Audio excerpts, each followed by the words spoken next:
Ve conmigo al Evangelio según Lucas en el capítulo 17.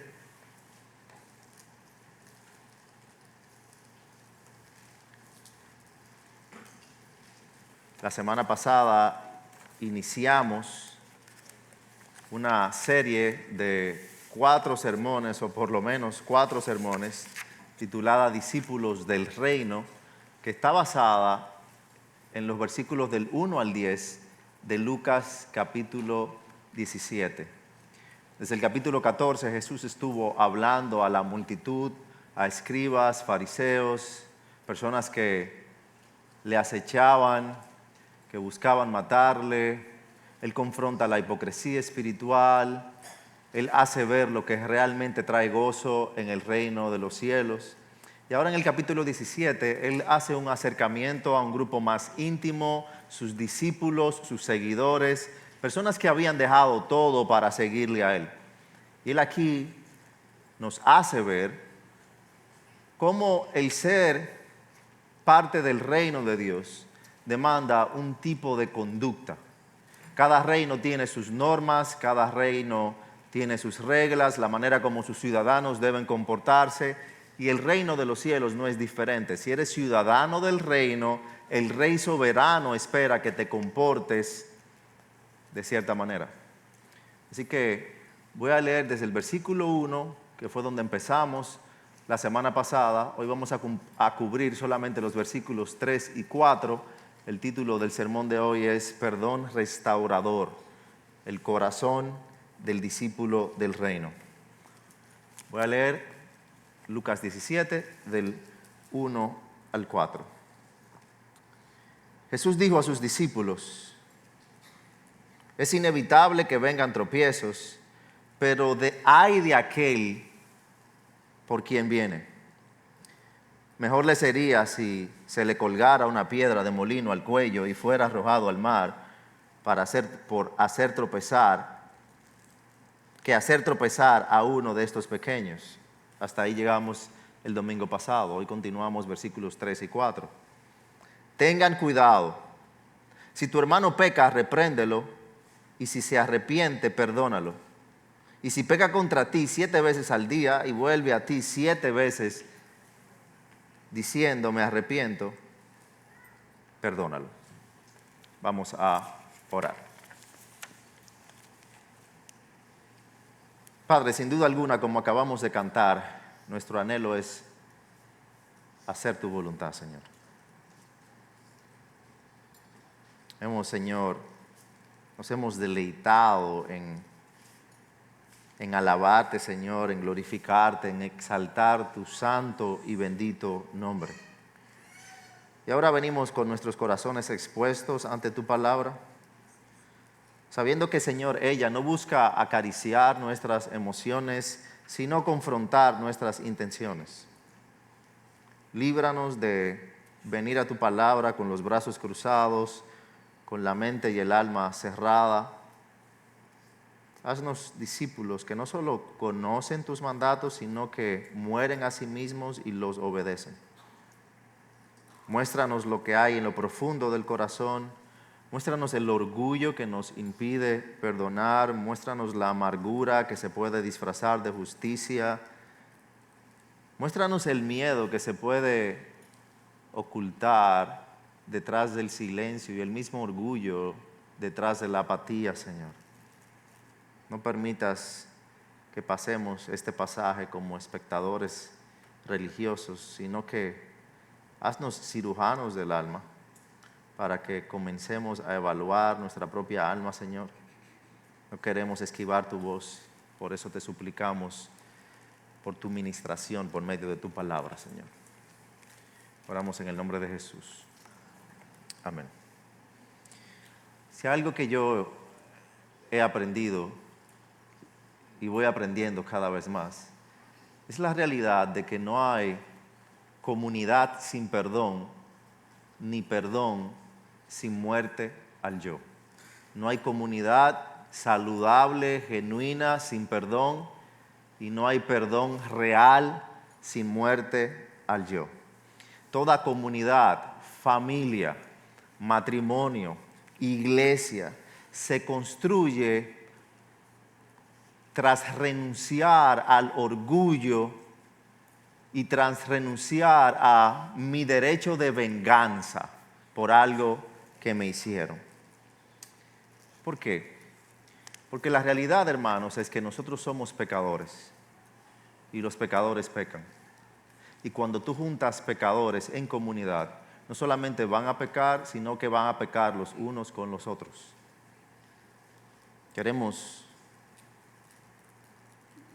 Y la realidad también lo irónico de esto es, no solamente que pecamos los unos con los otros, sino que el pecado de alguien que más me va a herir es de la persona más cercana a mí. Son las personas más cercanas a ti que más te van a herir, que más van a afectar tus emociones, que más van a afectar tu susceptibilidad. Tus padres, tu cónyuge, tus hijos. Por lo que si queremos comunidades sanas, si queremos matrimonios estables, si queremos amistades profundas, es esencial el no ignorar el precio oculto que hay detrás de esto, y es el perdón, el ser empáticos, el ser humildes, el poder evaluarnos, pero también perdonar a aquellos que nos ofenden. Sin duda alguna, no hay comunidad genuina sin muerte al yo. Alguien tiene que morir, no físicamente, sino espiritualmente. Tiene que morir al orgullo, tiene que morir a la necesidad de tener la razón, tiene que morir al impulso de devolver lo que me hicieron. Morir al deseo de que el otro sienta mi dolor antes de yo darle mi perdón. Y es por eso que yo creo que Jesús, con total realismo e intencionalidad, hablando de lo que se requiere para ser discípulo dentro de su reino, nos habla de este tema tan vital que es el perdón. Y es tan enfático y hasta podemos decir, hasta extremo se ve. Él dice, si tu hermano peca, perdónalo. A ti 7 veces al día, perdónalo. ¿Por qué el mandamiento está central? Bueno, ¿por qué tan central en el reino de Dios? Porque el perdón es la base una base central de la salvación, de nuestra relación con Dios. Yo no puedo recibir o estar bien con el Señor si no he sido perdonado por Él. Sin perdón no hay cruz, sin cruz no hay redención.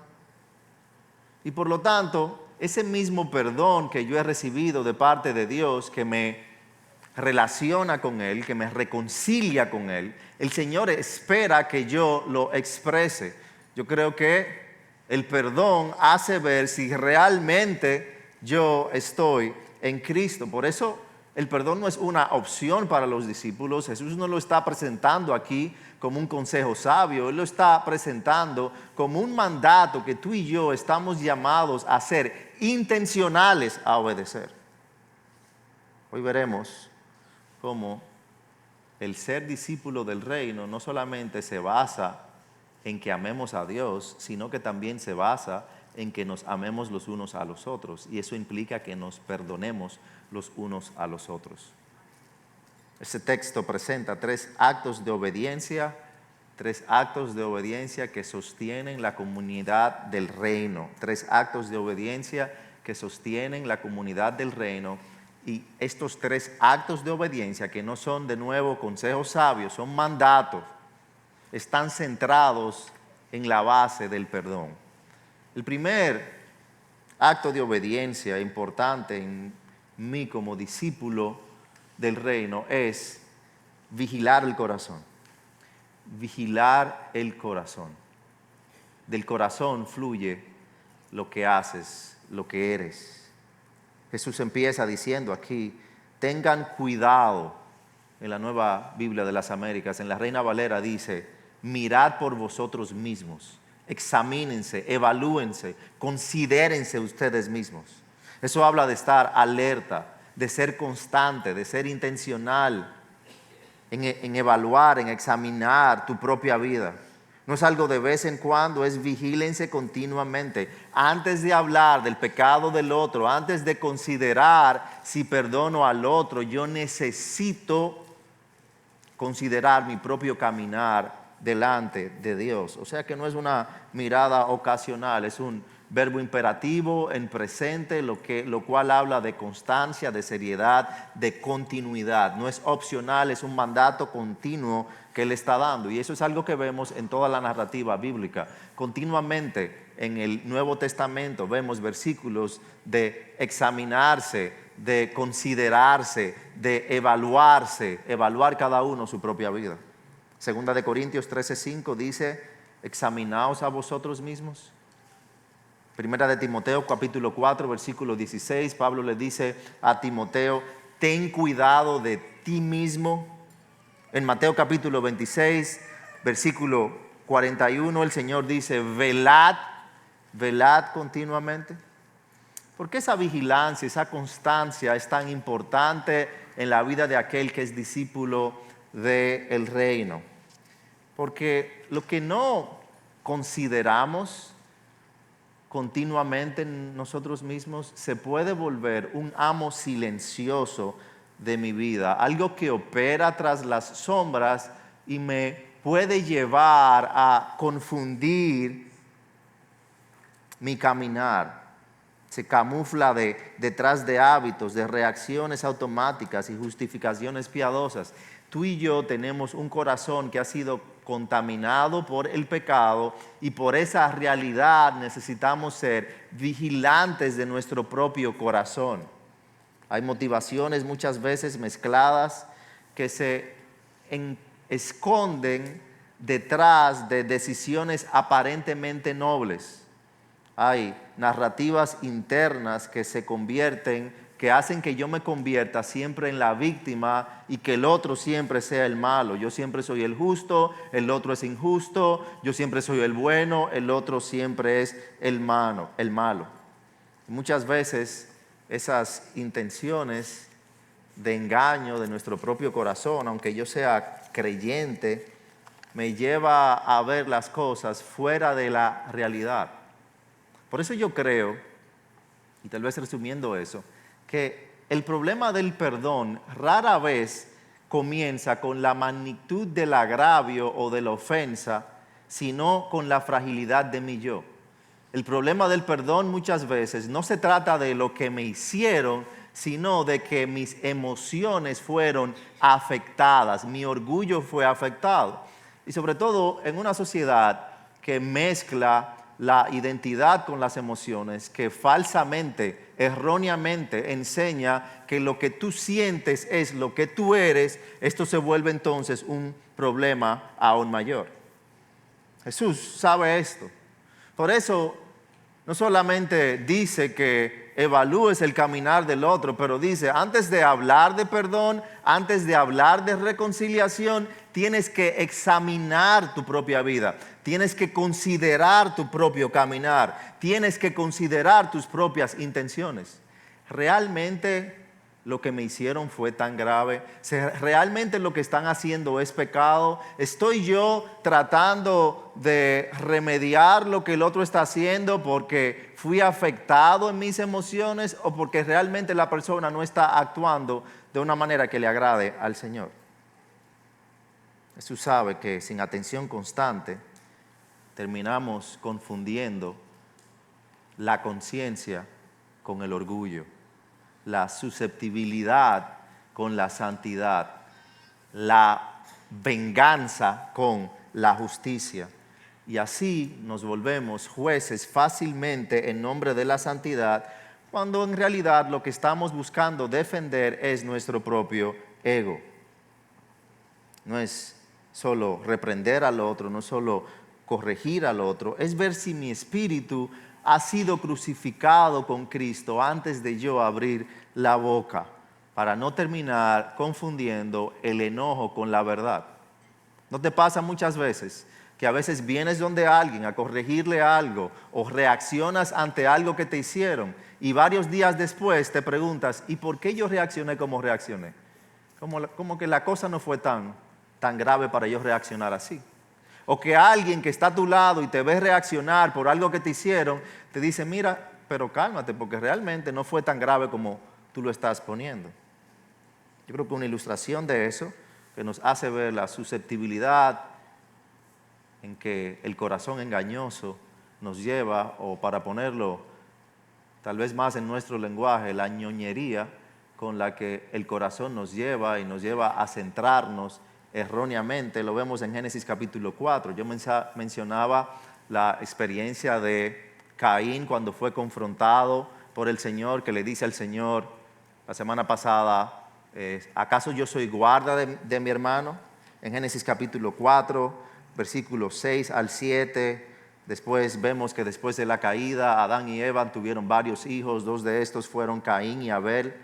Caín fue agricultor, Abel pastor de ovejas. Y vemos que ambos ofrecen sacrificio al Señor.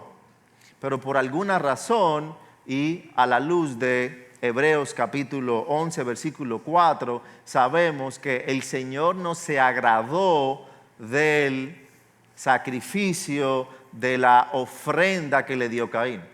En Génesis 11, 4 se nos dice, por la fe Abel ofreció a Dios un mejor sacrificio que Caín, por lo cual alcanzó el testimonio de que era justo. Por lo cual alcanzó el testimonio de que era justo. Ese sacrificio de Abel no lo hizo justo delante de Dios, sino que fue un reflejo de su adoración, de su posición delante de Dios. Entonces, viendo Génesis 4, cuando Caín y Abel van a traer su ofrenda, Caín se llena de envidia de su hermano Abel, porque el sacrificio de Abel fue agradable ante los ojos de Dios. Y entonces descompone su rostro, actúa en contra de su hermano. Mira lo que el Señor le dice en un acto de misericordia a Caín en Génesis 4, versículo 6. ¿Por qué estás enojado y por qué se ha demudado tu semblante? Si haces bien, no serás aceptado, pero si no haces bien, el pecado yace a la puerta y te codicia, pero tú debes dominarlo. O sea, Caín no había ofrecido un sacrificio agradable al Señor, pero su mal accionar, él lo estaba excusando, extrapolando, enfocando en su hermano Abel. Y su enojo no era consigo mismo por no haber venido genuinamente delante de Dios con un sacrificio agradable a Dios. Su enojo lo lleva a querer destruir y a destruir a su hermano. Y cuando Dios lo confronta, esa confrontación, en vez de hacerlo actuar con humildad, le hace alimentar su ira. No se examina a sí mismo, sino que culpa a su hermano por lo que siente, lo invita al campo y lo asesina. Desde el inicio vemos que continuamente cuando somos confrontados con nuestro pecado, lo primero que hacemos es mirar al otro. Tratar de excusar nuestro pecado en otros, tratar de buscar faltas en otros. Es la iglesia, es el hermano, es tal persona. No nos evaluamos y consideramos, no, yo estoy actuando mal delante de Dios. Como pasó con Caín, muchos de nuestros conflictos vienen porque no tenemos la humildad de en la primera confrontación decir, es verdad, yo he actuado mal y arrepentirme.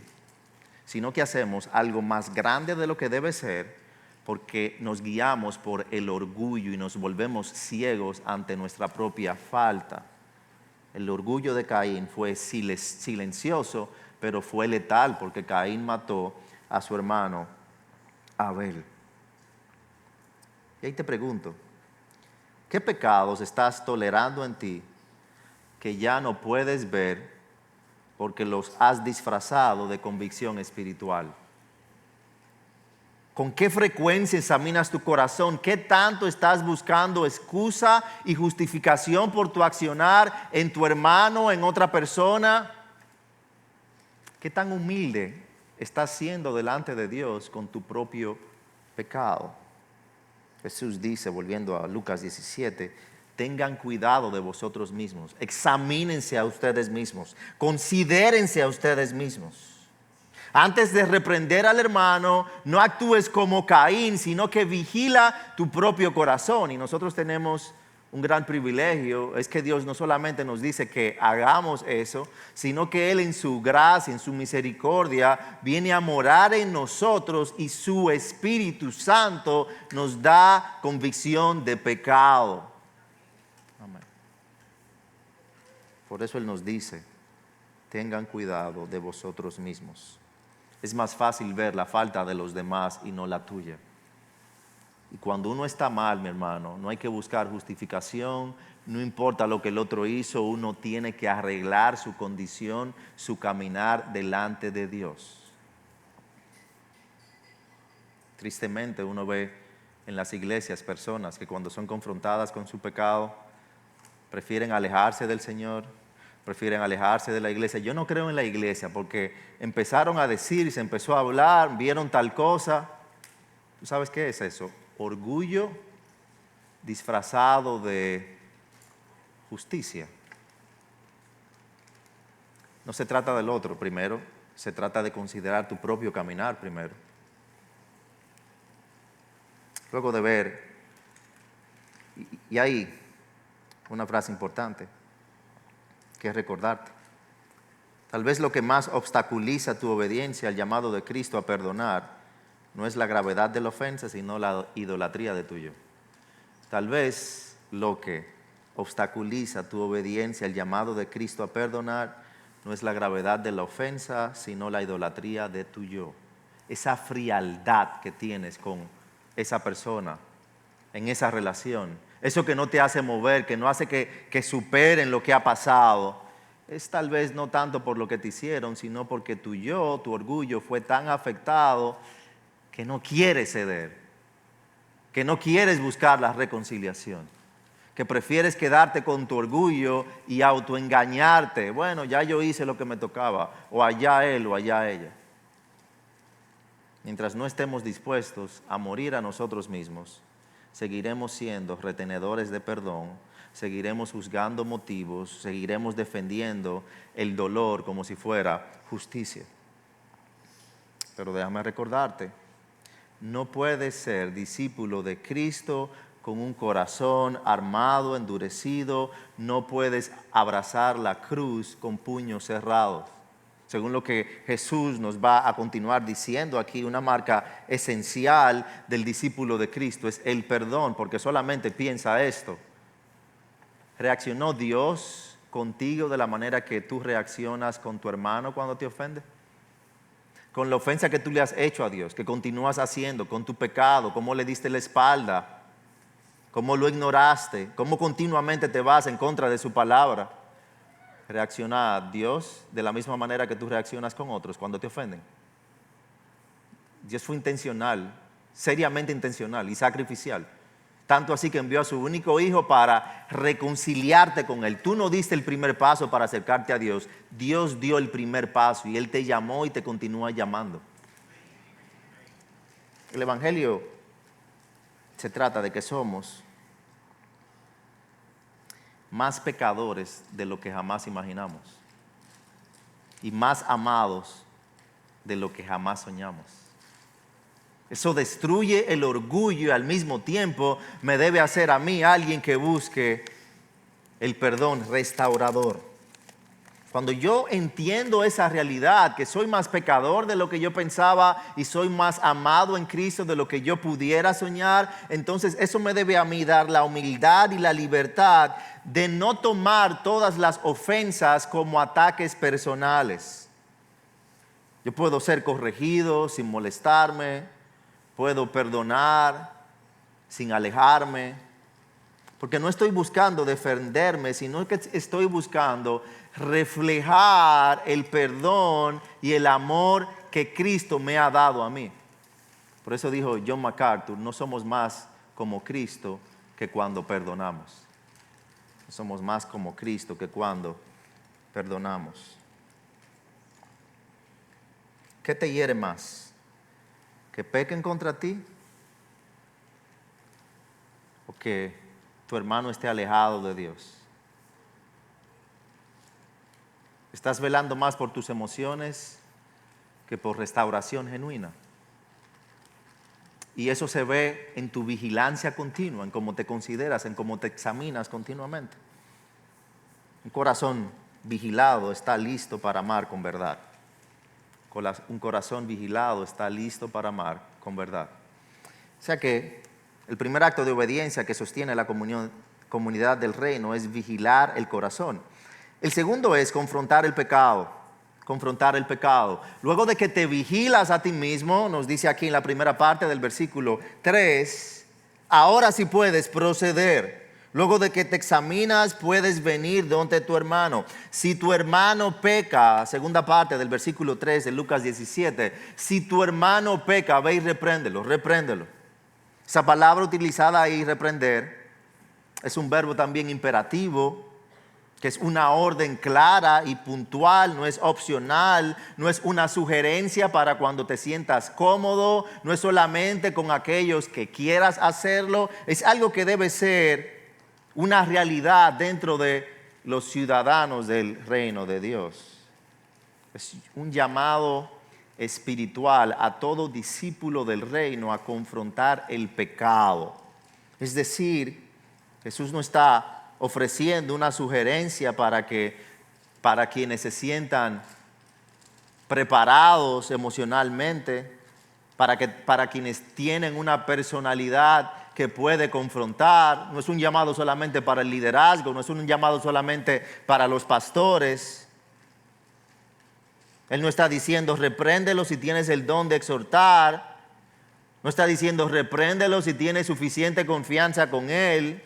Esta es una responsabilidad espiritual dada a cada discípulo de Cristo. No es cuando te nazca, es que debes hacerlo.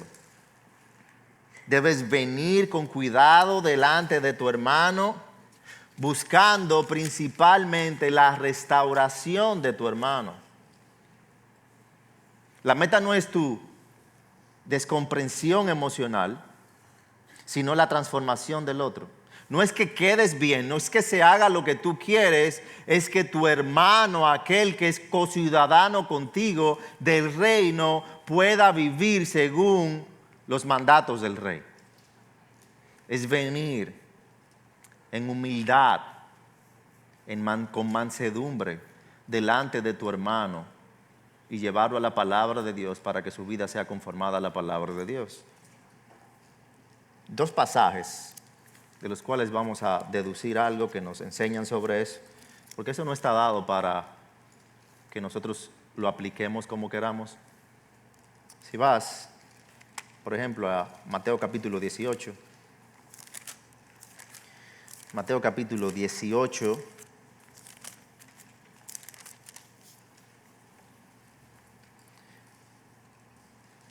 desde el versículo 15, aquí da un protocolo de cómo debemos actuar cuando nuestro hermano peca.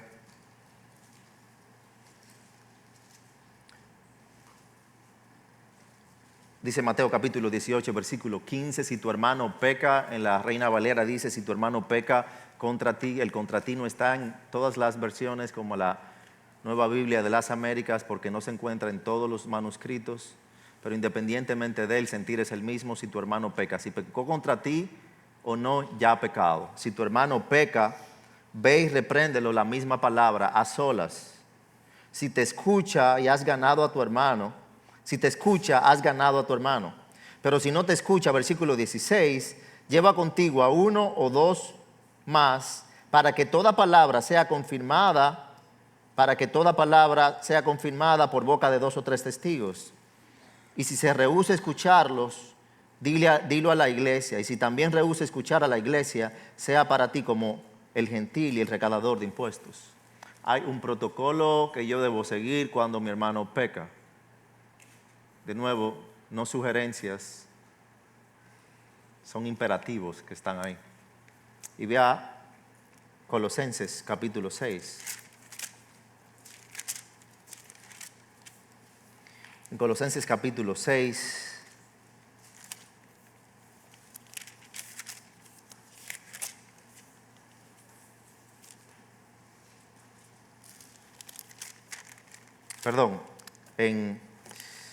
perdí el texto ahí, discúlpenme.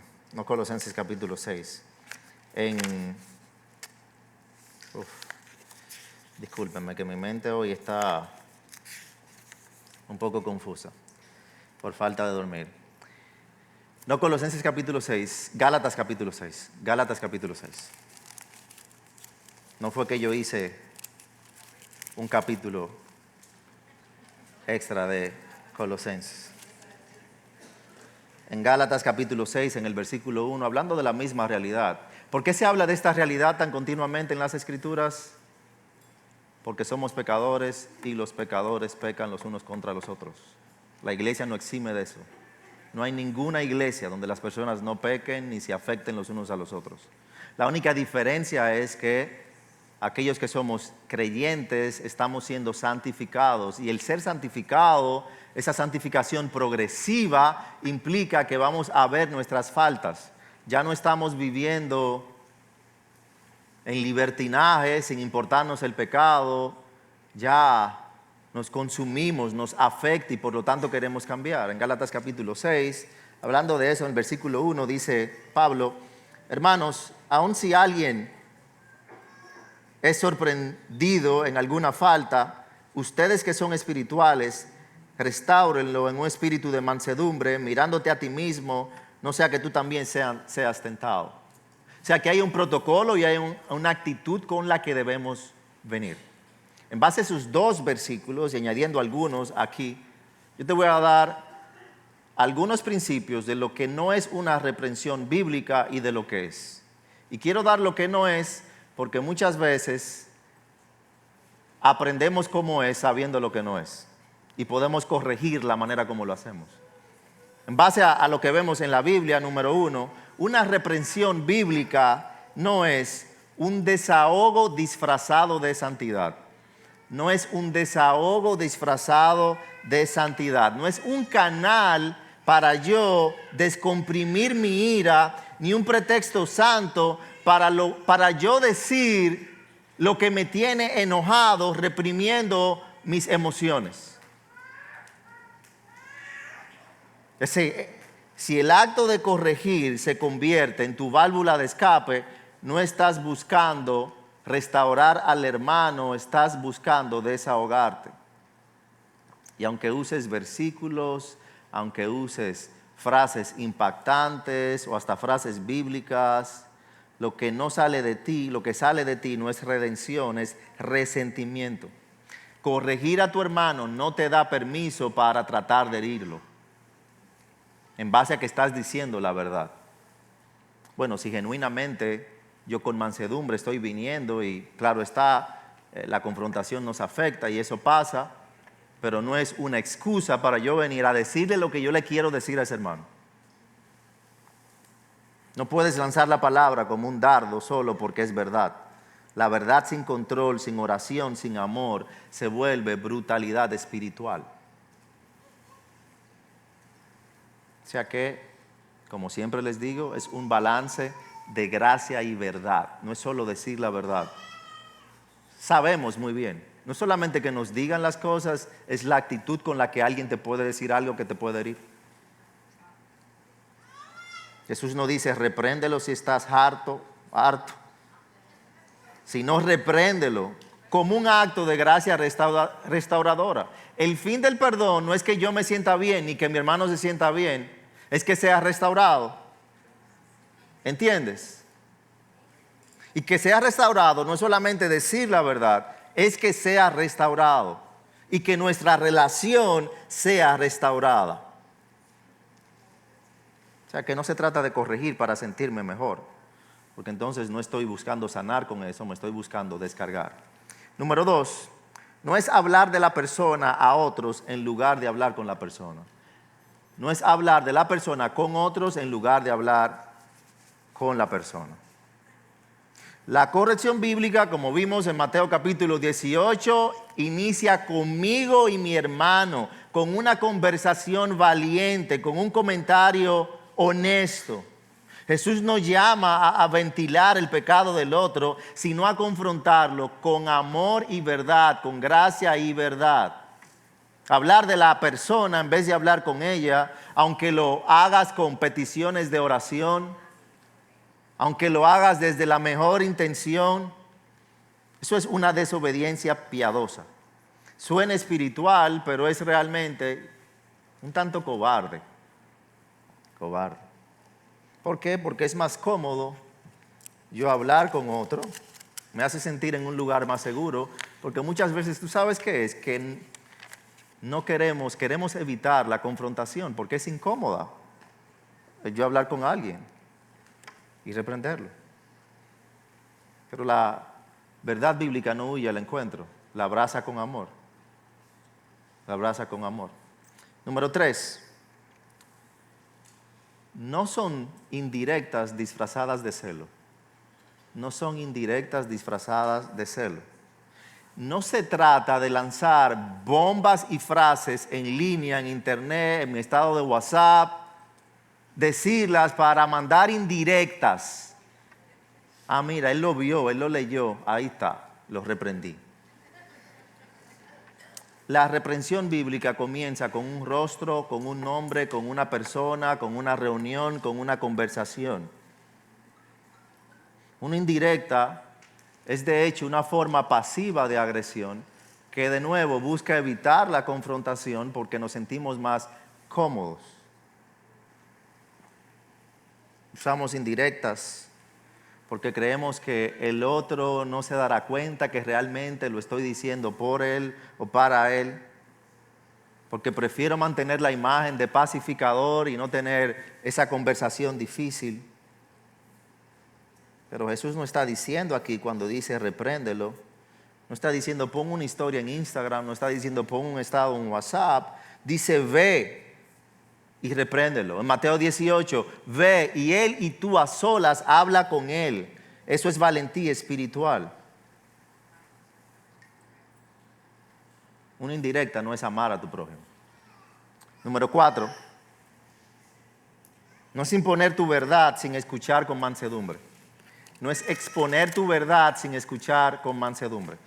El reprender no es un monólogo, es un diálogo. Y yo tengo que ir preparado no solamente para decir lo que yo quiero decir, pero yo tengo que ir preparado para escuchar. En Santiago capítulo 1, versículo 19, dice que cada uno sea pronto para oír, tardo para hablar. No es un monólogo espiritual, ni una descarga de argumentos sin espacio para el arrepentimiento genuino del otro, para escuchar al otro, para ser empático con el otro. Es posible tener la razón doctrinal y aún así estar equivocado espiritualmente si tu reprensión no refleja mansedumbre, humildad y disposición para escuchar. Número 5. No es una oportunidad para exhibir tu superioridad espiritual. Ten mucho cuidado con eso. No es una oportunidad para exhibir tu superioridad espiritual. No es una oportunidad para tú dar a demostrar tu vida perfecta, de hacer ver, yo nunca podría hacer esto. ¿Cómo lo hiciste? Tú y yo tenemos la misma capacidad de pecar como cualquier otro hermano, porque somos pecadores. Aquí no hay alguien que sea más justo o perfecto que otro. Puede que haya alguien más maduro que otro, pero eso no implica que no pueda pecar. Y el que esté firme, como vimos la semana pasada, que se cuide de que no caiga.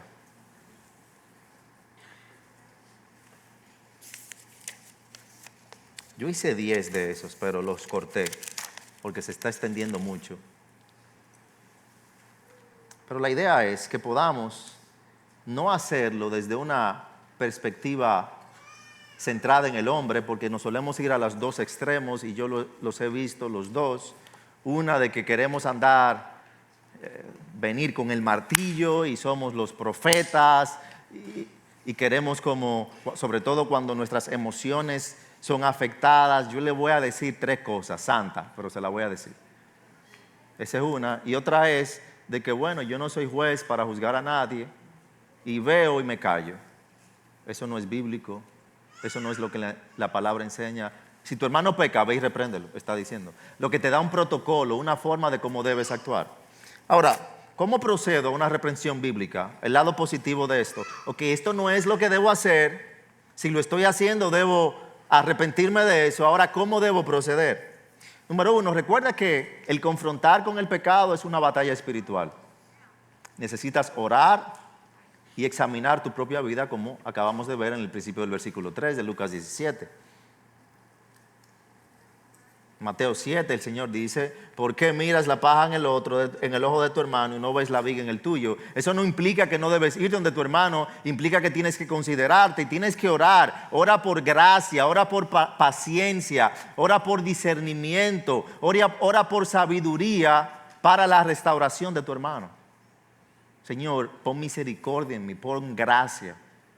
Yo he pensado, yo he estructurado, pero que mis palabras sean como bálsamo de ayuda para mi hermano.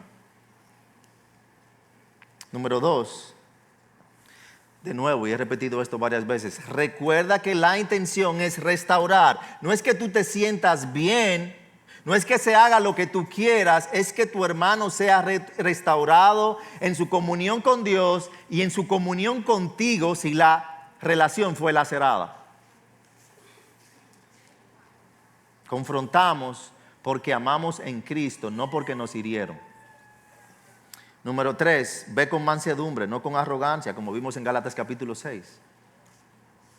La mansedumbre no es debilidad, la mansedumbre es fuerza bajo control, y yo debo ir sabiendo que yo puedo pecar de la misma manera que mi hermano, con mansedumbre, con humildad, con misericordia, con empatía. Pero debo ir. Número 4, ven privado. Con hechos, no con suposiciones ni etiquetas.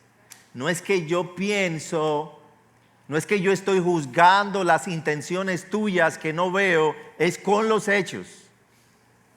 Yo puedo darte un consejo sabio, yo puedo darte lo que yo entiendo, una preferencia, decirte, pero yo no debo juzgar según mi preferencia, sino según la palabra de Dios. Número 5, expón el pecado, expón el impacto y ofrece esperanza. Hazle ver cómo está afectando su manera de actuar. No solamente para él, pero recuerde, el pecado nunca es neutro, el pecado siempre afecta a otros. Pero también ofrece esperanza, haz ver la gracia y la misericordia que hay en Cristo. 6, discierne señales de arrepentimiento. Discierne señales de arrepentimiento. Busque evidencias de arrepentimiento genuino. Que la persona llore no es arrepentimiento. Mira cómo la persona se expresa, la confesión que hace, cómo admite, no juzgando las intenciones o las emociones de la persona. Porque también el lloro no significa arrepentimiento, pero el que no llore no significa que no se arrepintió. Número 7, si hay dureza, no lo dejes ahí. Tienes que seguir el proceso bíblico. ¿Viste en Mateo capítulo 18, desde el versículo 15? No es bueno, yo le dije la verdad, el que haga lo que quiera. Ya yo cumplí. ¿No? Y Dios hizo eso contigo. Pero si Dios tomara esa actitud con nosotros, ninguno de nosotros estuviéramos aquí. Es más, si Él toma esa actitud con nosotros ahora, hoy domingo, mañana lunes, ninguno de nosotros estuviéramos aquí o estuviéramos vivos. No, yo tengo que ir, es un proceso. Estamos en comunidad para cuidarnos y guiarnos. Si la persona no responde, hay un protocolo. Mateo 18, 15 al 18. Y por último, si hay arrepentimiento, camina con Él. Camina con Él. Una ilustración que nos hace ver eso perfectamente está en 2 de Samuel, capítulo 12. 2 de Samuel, capítulo 12. Ahí tenemos la narración de la confrontación que le hizo Natán a David luego de que David pecó contra Dios, contra Betsabé, contra Urías. Yo creo que pocas escenas en el Antiguo Testamento ilustran mejor lo que significa reprender con verdad que sana buscando la restauración, no humillar a la persona. Y considerando el agravio de la falta de David, del pecado de David, vemos mucha misericordia en la confrontación que hace Natán de parte de Dios. Mira que Natán aquí, desde el versículo 1, vemos que no llega con ira delante de David, no llega con sarcasmo, no llega con indirectas, no se lo mandó a decir, sino que él llega con una historia, él llega con ternura, con misericordia, una parábola que habla de un hombre rico que teniendo muchas ovejas le quita al pobre la única que tenía. Le da esta historia, esta parábola a David. Mira la reacción de David luego de enterarse de esto. Natán se lo narra ahí desde el versículo 1 al versículo 4, en el versículo 5 de 2 de Samuel 12. Dice que la ira de David se encendió en gran manera por lo que Natán le estaba contando. Él no sabía que se trataba de él. Un ejemplo de cómo tú y yo reaccionamos. Tenemos faltas peores que otros, pero cuando escuchamos las del otro, ¡wow! ¿Cómo se atrevió? ¡Qué bárbaro! ¡Qué hipócrita! ¡Qué mátenlo! Él da lo que debe pasar ahí, David. Yo creo que David ahí no estaba arrepentido, claro está. En esos versículos habla de la dureza de su corazón, la hipocresía en la cual estaba viviendo. Y mira tal vez una de las reprensiones más firmes y valientes que vemos en la Escritura. Natán está hablando al rey ahí. Y mira cómo le dice después de todo lo que David está diciendo. Versículo 7. Tú eres aquel hombre. Él vino con ternura, vino con gracia, pero él esperó el momento correcto y lo confrontó. Él expuso el pecado con claridad. ¿Y qué logró? ¿Cuál fue el resultado? No una excusa, no un contraataque. Es la reacción de todo aquel que es parte del reino de Dios. Versículo 13, David simplemente responde: he pecado contra el Señor. Y tenemos una confesión más prolongada en el Salmo capítulo 51 de eso. Y luego que él admite su pecado, Natán le dice: el Señor ha quitado tu pecado, no morirás. No morirás. Ese es un ejemplo de cómo debemos actuar al confrontarnos los unos a los otros. Natán fue don de él, de parte del Señor. Tú estás llamado por parte del Señor a ir donde tu hermano, con mansedumbre, con amor, buscando ganar a tu hermano. ¿Qué recuerda para cuando nuestras relaciones son afectadas? No se trata solamente de que tu hermano admite el pecado y diga: me arrepentí. Se trata de que si nuestra relación fue afectada, nuestra relación, no solamente la de mi hermano con Dios, sino la mía con la de mi hermano, debe ser restaurada. Y de hecho aún mejor que cuando sucedió el impasse. No es que, bueno, yo lo perdoné, pero ella por allá y yo por aquí. No, es una restauración, aunque pueda tener consecuencias, porque el pecado de David tuvo consecuencias, pero Dios no dejó de ver a David como un hombre conforme a su corazón. Tuvo consecuencias, pero no dejó de ver a David como un hombre conforme a su corazón. Si mi actitud después que hablamos, que fue confrontado, que nos perdonamos, fue usted por allá y yo por aquí, entonces no hay restauración. La restauración no es solamente que yo diga: me equivoqué y ya estoy bien para con Dios, pero aquel no. Es que nuestra relación sea restaurada.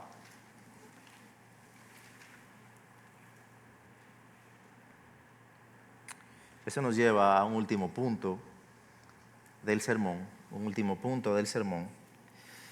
y es perdonar sin llevar cuenta. Perdonar sin llevar cuenta, la segunda parte del versículo 3 y el versículo 4. Aquí Jesús usa una hipérbole lo lleva al extremo el perdón que debemos ofrecer, ejemplificando la manera como Él nos perdona. Y si tu hermano peca y se arrepiente, perdónalo. Y ahí dice, y si peca contra ti 7 veces al día y vuelve diciendo, me arrepiento, perdónalo. Ay, ñeñe, diríamos. Tenemos la actitud de que me fallaste aquí, dijiste esto, hiciste esto, no me pediste perdón por aquello. Solemos guardar las cuentas de lo que los otros hicieron contra nosotros. Nos olvidamos de lo que nosotros hacemos, pero llevamos cuenta. En el año 2003, yo estaba parado en la puerta de la iglesia y tú dijiste tal cosa, tal situación. Pero esa contabilidad centrada en el hombre, el Evangelio la cambia. Mira lo que dice el libro de Colosenses, en Colosenses capítulo 2, versículo 13 y versículo 14. Y cuando estabais muertos en sus delitos y en la incircuncisión de su carne, Dios, cuando estaba separado de Dios, porque pecaste, porque te alejaste de Dios, Dios les dio vida juntamente con Cristo, habiéndonos perdonado todos los delitos. Escucha, habiendo cancelado el documento de deuda que consistía en decretos contra nosotros y que nos era adverso, y lo ha quitado de en medio, clavándolo en la cruz. El perdón cristiano es contabilidad interrumpida por alguien que ya pagó. Por eso Jesús dice muy claramente aquí en el versículo 3, si se arrepiente, si tiene un cambio real, si confiesa, perdónalo. No es si lo sientes, es que yo no he sentido perdonarlo. ¿Y quién dijo que se trata de sentimiento? Jesús en ningún momento dice si lo sientes, cuando tú creas, cuando tú entiendas. No, perdónalo. Y utiliza una hipérbole aquí. Y si lo haces 7 veces al día, no 7 veces en la vida, 7 veces. Esto destruye totalmente el cálculo centrado en el hombre y centrado en las emociones. No pongas límite al perdón, es lo que Jesús está diciendo. Si hay arrepentimiento verdadero, perdónalo y que sea restaurado para conmigo y para contigo. Jesús dijo en Mateo 18, has ganado a tu hermano. Dirías tú, bueno, pero ¿y si me manipula? Bueno, el perdonar no es ser ingenuo. La iglesia está llamada, Mateo capítulo 3, versículo 8, a discernir los frutos y aplicar disciplina cuando hay pecado sin arrepentimiento.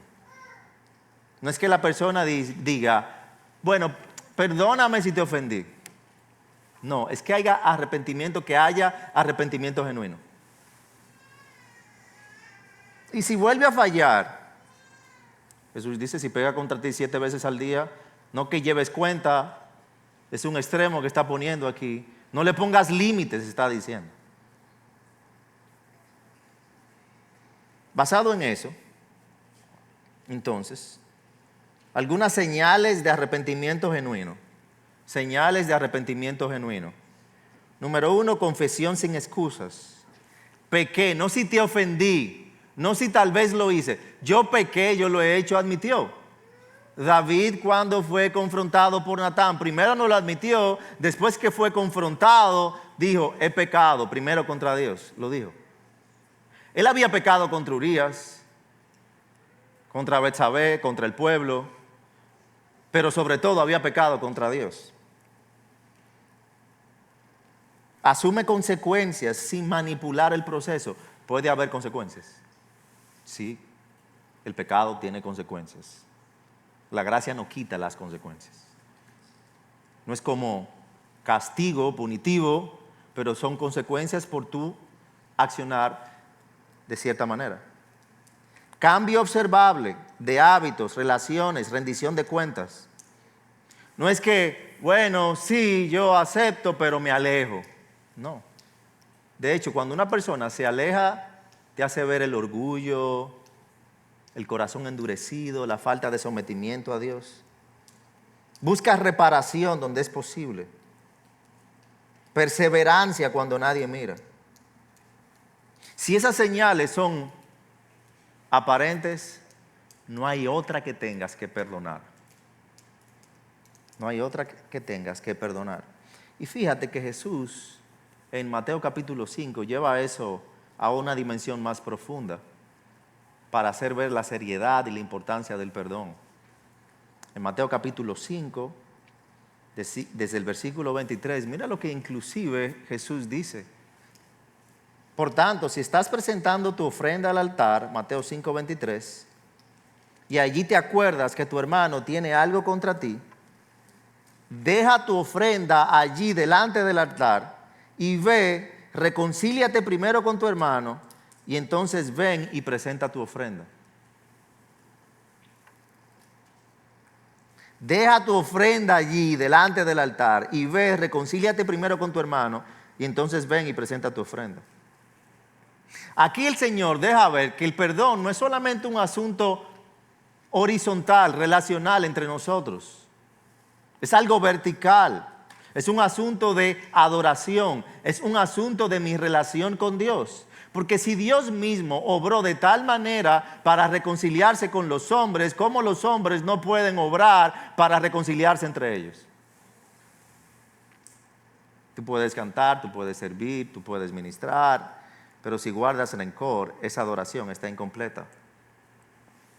Fíjate que el altar representaba el lugar más sagrado del encuentro con Dios. Sin embargo, Jesús está diciendo, tu responsabilidad más importante, tu urgencia espiritual, no es cantar fuerte, no es servir mucho, es reconciliarte con tu hermano.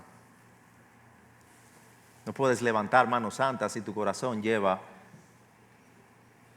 rencor.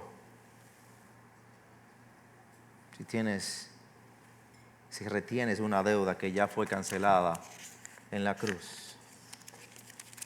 O sea que no se trata de pretensión o perfección, sino de intención. Y no siempre puedes restaurar por completo una relación, pero sí puedes dar el primer paso. Fíjate en algo aquí. Los frutos, tú y yo no los garantizamos. Tú y yo no sabemos cómo el otro va a responder. Pero tú y yo somos responsables por lo que hacemos delante de Dios. Somos responsables por lo que hacemos delante de Dios. Y tenemos la ayuda de Dios mismo. Él tiene gracia, Él tiene misericordia, Él nos equipa, Él nos fortalece, Él nos nutre. Yo sé que hay veces que la relación tiene que ser restaurada, pero tus sentimientos no quieren. ¿Y qué hago? Muere a ti mismo. Pero ¿y de qué se trata morir a uno mismo? ¿Qué tú crees que significa cuando el Evangelio dice que para ser un discípulo uno tiene que morir a uno mismo? Es morir a su orgullo, morir a sus emociones, morir a sus deseos. Yo no quiero, sí, pero no se trata de si tú quieres. Es de tu sometimiento a Dios. Todas esas marcas que hemos visto son evidencias reales de que alguien es discípulo del reino. Si no están, podemos decir, podemos pretender,